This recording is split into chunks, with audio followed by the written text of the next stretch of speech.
Estamos a 2 años de que México perdió la categoría 1 en seguridad aérea. ¿Qué está pasando? ¿Cómo nos afecta? ¿Cuánto falta para que México regrese a esa categoría nuevamente?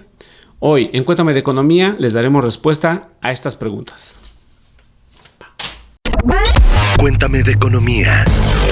La realidad de la vida económica y tu bolsillo sin tanto rollo. Cuéntame de Economía. Bienvenidos a Cuéntame de Economía y hoy les tenemos un episodio clave para todos aquellos que utilizamos los servicios aeroportuarios en México, incluidos los extranjeros que nos visitan. Pero antes de entrar de lleno al tema, les quiero presentar a Alberto Verduzco, jefe de Información en Expansión, quien nos acompaña en este episodio. Hola Alberto, ¿cómo estás? ¿Qué onda, Alex? Qué gusto estar nuevamente con ustedes. Y bueno, pues antes de emprender el vuelo, queremos invitar a nuestros amigos a que se suscriban y activen las notificaciones desde cualquier plataforma, ya sea que nos vean o nos escuchen. Estamos en YouTube, en Spotify, en Apple Podcast o cualquier otra. Y ya llegó el momento de abrocharse los cinturones porque también nos acompaña Juan Tolentino, quien es reportero especializado en el sector aéreo para Expansión. Hola Juan, ¿cómo estás? Hola, ¿qué tal Alex? Todo bien, gracias. Beto, qué gusto saludarles. Y bueno, entrando de lleno al tema, hace 2 años México perdió la categoría 1 en seguridad aérea. ¿Esto qué implica? ¿Esto qué trae? Albert, ¿cómo ves este tema? Bueno, de entrada creo que se te cayó un avioncito que hicimos. Para quienes nos escuchan, se nos acaba de caer el avioncito. Así tal cual creo que es lo que vamos a platicar hoy. Fíjate que México fue degradado a categoría 2 por la Administración Federal de Aviación el 25 de mayo de 2021. Estamos 2 años después de esto. Ya hay que ponerle su pastel, justo. Se nos olvidó el pastel, pero ya son 2 años, el periodo más largo en una categoría degradada. Y bueno, pues esto desde luego que ha limitado a las aerolíneas mexicanas y beneficiado a las estadounidenses, sobre todo en el mayor mercado, que es el mayor mercado transfronterizo del mundo. Y bueno, pues Juan, yo creo que tú nos vas a platicar bastante bien cuál es el problema de estar en categoría 2, de ya volar en categoría 2 2 años. Sí, claro. Bueno, como bien lo comentabas, Beto, 2 años de categoría 2 no son buenas noticias para las aerolíneas mexicanas, ¿no? Pero, ¿qué es categoría 2? ¿De qué forma parte? ¿Con qué se come? ¿No? Creo que son preguntas que se está haciendo su auditorio. Y comenzando con lo más básico, la categoría 2 forma parte de un programa, de una auditoría que hace la Administración Federal de Aviación, la FAA, y que forma parte del programa de evaluación de seguridad operacional de la aviación internacional. Y esa para los cuates. O sea, ahora, cuando nos referíamos a ella, es IASA, ¿no? El programa IASA empieza a ser implementado por la FAA a partir de 1992, porque Estados Unidos se preocupa porque hay un incidente en el vuelo 52 de la aerolínea colombiana Avianca. Y a partir de este incidente, Estados Unidos quiere asegurarse de que las aerolíneas que vuelan en su territorio cumplan con los estándares de seguridad. Entonces, ¿qué entiende Estados Unidos por estándares de seguridad? Los lineamientos de la Organización de Aviación Civil Internacional, la OASI. A partir de ello, empieza a hacer una auditoría a todas las aerolíneas, a todos los estados que operan dentro del territorio estadounidense.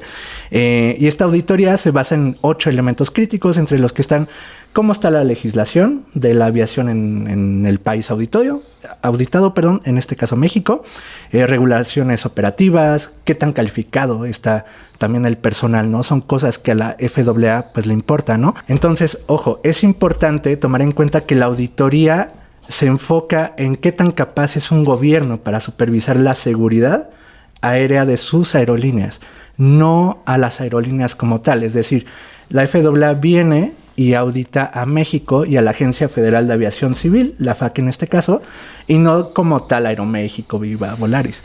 Entonces, es básicamente cómo está conformado el programa IASA. Y que es un tema clave, ¿no? Lo que tú estás diciendo es, no estoy multando a la aerolínea no está haciendo nada mal, es la autoridad mexicana en este caso, la que está fallando, la que está planteando deficiencias. En este tema, Juan, un poco regresándome a lo que comentaba Albert, ¿qué es la categoría 2? ¿Qué es la categoría 1? ¿Es como primera, segunda división? Es Exacto. Como, no sé, ¿cómo podría yo entenderlo? Sí, claro, justo creo que pones un gran ejemplo. La categoría 1 es básicamente quienes sí cumplen y la categoría 2 quienes no. Y la verdad es que la lista de quienes no cumplen es bastante reducida, porque solo de 82 países que se evalúan en el programa IASA, solo 6 están en categoría 2, que son Bangladesh, Rusia, Tailandia, Venezuela, los países de la Organización de Estados del Caribe Oriental, como Antigua y Barbuda y Granada, y ahora México. Es decir, no es como una lista de honor que pueda presumir México, ¿no? Yo nada más sí quisiera agregar de lo que decía Juan, estas evaluaciones o estas auditorías que hace la organización, pues están basadas en 8 criterios que tienen que ver legislación general de aviación, regulaciones operativas, todo el tema del entrenamiento del personal técnico. A mí eso es lo que me parece como muy curioso, que claro, en estas partes pues no estemos pasando, digamos, la calificación de manera que podamos aspirar a ese paso a la grande liga que es la categoría 1. Y justo esto me lleva, Juan, a hacerte una pregunta. ¿Por qué es grave? ¿Por qué es grave que México esté en la categoría 2 y además pues ya tenemos un largo periodo en esta condición? Sí, claro. A ver, lo decíamos al principio del programa, son 2 años de categoría 2. No es el único caso de categoría 2 que ha tenido México. Ya en 2010 México fue degradado, pero esto solo duró 5 meses, ¿no? Sí, exacto. Entonces, de 5 meses a 2 años, como que el salto sí es bastante alto, ¿no? Pero la otra, ¿por qué les afecta, no? Creo que las consecuencias las podemos resumir tanto para las aerolíneas mexicanas como para el consumidor, ¿no? Por un lado, para las aerolíneas mexicanas, pues los efectos son bastante graves porque prácticamente las deja congeladas. Es decir, se degrada a categoría 2 el 25 de mayo de 2021 y a partir de entonces ya no pueden abrir ni nuevas rutas ni sumar vuelos. Es decir, si yo soy Aeroméxico y tenía 2 vuelos diarios a Houston de Ciudad de México y ahora quiero tener 3, no puedo hacerlo. No se puede. Y tampoco puedo sumar nuevos aviones, que esto también ha traído bastantes implicaciones para las aerolíneas. Y los efectos son bastante graves, porque si las aerolíneas se quedan congeladas, las mexicanas, las estadounidenses aprovechan y han aprovechado un mercado que de hecho ha venido creciendo mucho. Si vemos los números, es muy curioso, porque a partir de la pandemia viene la caída de la demanda, ¿no? Todos dejamos de viajar, desafortunadamente, pero hay pues cierta nostalgia por viajar. Entonces esto que hace, reactiva el mercado de viajes y abona al país 5.4 millones de nuevos viajeros. Es decir, hay más viajeros que antes de la pandemia. Pero ¿quiénes se los quedan? Las aerolíneas estadounidenses. De hecho, haciendo un poco de números por aquí, 91% de los nuevos viajeros fueron captados por las aerolíneas estadounidenses. O sea, 9 de cada 10 es un número bastante grande. Juan, nada más déjame, antes de que entremos a estas turbulencias, porque los datos creo que seguramente van a ser muy interesantes, déjame invitar a que nos comente la gente justo en esta situación, si tienen algún ejemplo, alguien que haya, por ejemplo, viajado a Estados Unidos, háganos los comentarios o háganos saber si usted viajó a Estados Unidos, resintió en algún sentido el precio del vuelo, el bolsillo le pegó, para saber si este tema de la categoría 2 ha llegado al bolsillo de las personas. Y si te parece, Juan, pues vamos a entrarle a la turbulencia, sí, porque claro, los números que traes. Sí, justo creo que abordabas un punto muy interesante, ¿no? El del precio. A nivel general, los precios de los vuelos han subido. Creo que quienes nos escuchan y quienes hayan tenido la intención de viajar, estén planeando sus vacaciones, podrán ver que sí, los vuelos son mucho más caros, pero en el caso de la relación con la categoría 2, pues todo se deriva de una falta de competencia, ¿no? Creo que está muy bien señalado en varios sectores por los especialistas que la falta de jugadores pues hace que un mercado, como en este caso el aéreo, sea menos competitivo en precios para el usuario, porque si tienes pocas opciones y ya están muy estacionados y no hay la facilidad de que entren nuevos competidores, pues los precios se mueven como quienes están hasta arriba quieren, ¿no? Entonces, esta es una dinámica que se da en un mercado que pues está dominado ahorita por American Airlines, United Airlines, pero también con menor presencia, pero también tienen una participación Volaris y Aeroméxico, ¿no? Entonces, esto ha afectado a las aerolíneas porque no han podido meter nuevos aviones. Y esto se traduce en algo muy perjudicial, ¿no? Porque hay aviones nuevos como Aeroméxico, que ha traído los 737 MAX, que son aviones que iba a traer desde antes de la pandemia.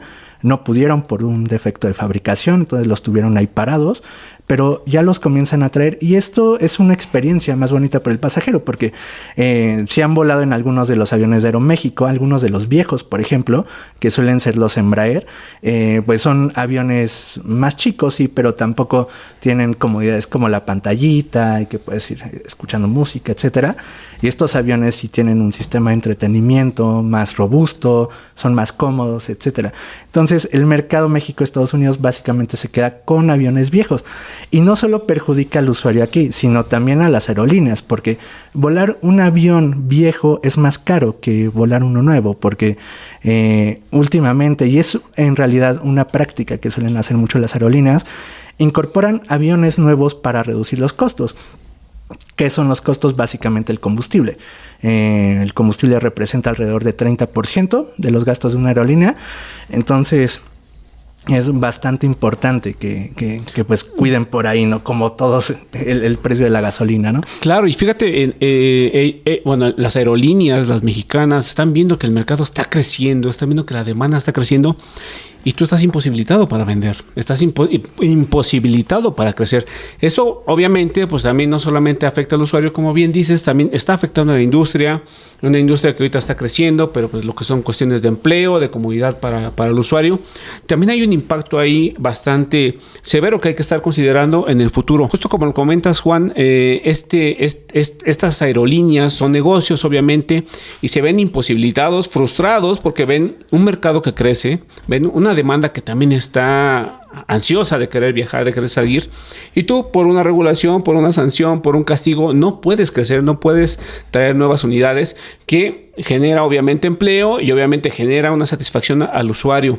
Pero aquí yo preguntaría, bueno, ¿y está el AIFA? ¿Y qué pasa con el AIFA? ¿Qué pasa con esa otra terminal que está? ¿Se le da uso? ¿Se va a aprovechar? ¿Esto también le afecta? ¿Tú cómo ves este panorama? Sí, creo que tocas un muy buen punto porque, a ver, no es un secreto que el gobierno quiere que la gente use cada vez más a la AIFA.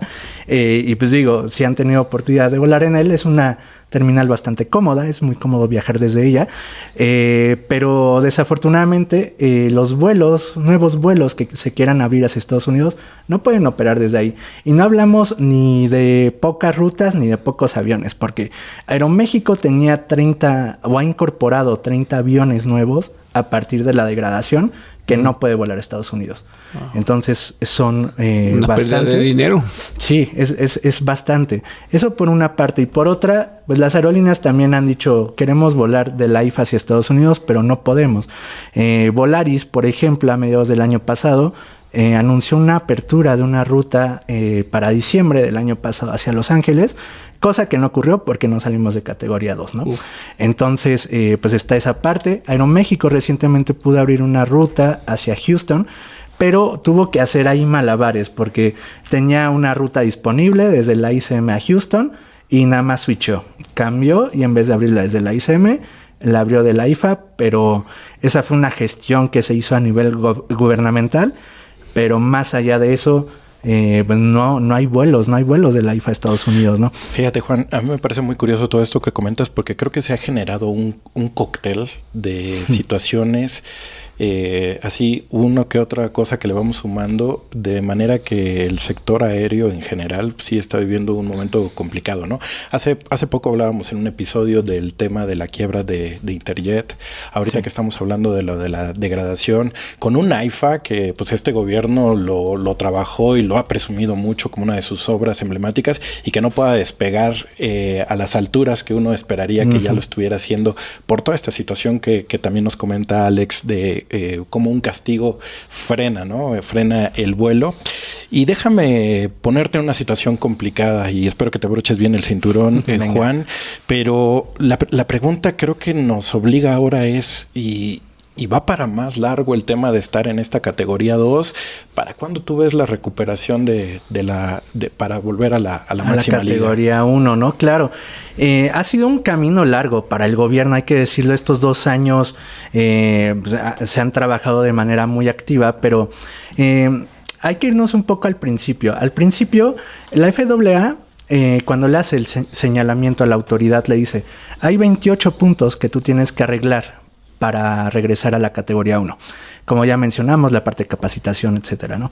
Sin embargo, se trabajan en estos 28 puntos durante poco más de un año, pero no hay resultados transparentes, ¿sabes?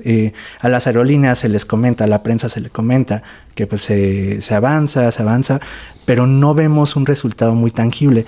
Es hasta la filtración de los documentos de la Sedena, hecho por el grupo Guacamaya, que vemos que no solo no se han disminuido las observaciones del FAA, sino que subieron y pasamos de 28 a 39. Es decir, hay más chamba que hacer para la autoridad, ¿no? Entonces, siguen trabajando en ello, pero a través de estas filtraciones vemos que hasta septiembre del año pasado, es decir, un año y medio más o menos, 1 año 8 meses después de la degradación, el gobierno iba a medio camino. Solo se había cumplido el 50% de las observaciones, ¿no?, que se tenían. Entonces, pues obviamente las aerolíneas ven esto, no ven como mayor movimiento por ahí y pues se van desanimando, ¿no? Porque, oye, Juan, pues, a mí lo que me preocupa es que acaban de darle una palomita a la aerolínea del Estado mexicano. En estas condiciones, yo no sé si es el mejor momento, ¿no? Sí, claro. No, y totalmente. A ver, pones un punto sobre la mesa muy interesante. Mexicana de Aviación, la nueva mexicana, bajo el cobijo del gobierno, no podría ahorita volar a Estados Unidos, justo por la categoría 2. Pero las buenas noticias son que a partir de septiembre del año pasado, que decíamos que no había gran avance, ya se trabajó a marchas más aceleradas y vemos en diciembre del año pasado algunos cambios a la ley, tanto de aviación civil como de aeropuertos, donde viene un paquete de cambios a la ley que es necesario para recuperar la categoría 1.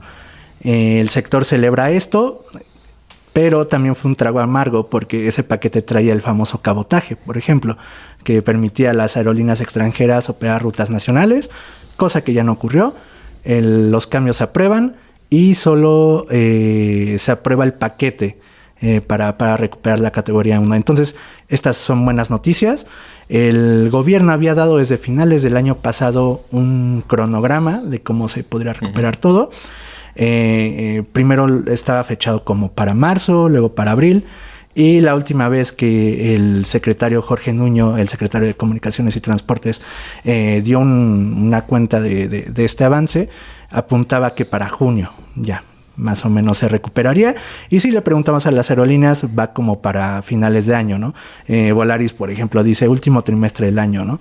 Entonces creo que es una apuesta un poco más segura, pero ellos ya están con la mano en la palanca, ¿sabes? Sí, claro. O sea, regresamos a categoría 1 y tienen ya aviones ahí listos para despegar a Estados Unidos, rutas que seguramente estaban en el cajón, pero que ahorita van a salir. Y pues todo apunta a que ya estamos en la recta final. Pues Juan, así como la comunidad de Cuéntame de Economía se ha dado cuenta con este episodio, la industria aérea está en transformación, tiene retos importantes, tiene problemas importantes que resolver. Pero ustedes, camaradas, ¿cómo la han vivido cuando han viajado en los aeropuertos? ¿Han tenido problemas, así como mencionaba Alberto, con el precio, con la atención, con la cancelación, con que no hay vuelos? No sean tímidos, únanse a la comunidad de Cuéntame de Economía y escríbanos su experiencia. Si tienen preguntas también puedes hacerlas. Y bueno, este episodio está llegando a su fin. Y Alberto Verduzco, jefe de información de Expansión, muchas gracias por estar con nosotros. Hombre, gracias Alex, gracias Juan. Muchas gracias, y Alex. Juan Tolentino, periodista especializado en el sector aéreo de Expansión, muchas gracias por estar con nosotros. Al contrario, gracias por la invitación. Y bueno, recuerden que si van a volar, abróchense los cinturones, cuídense mucho. Hasta la próxima. Cuéntame de Economía, un podcast de Expansión. Disponible todos los lunes en nuestro canal de YouTube.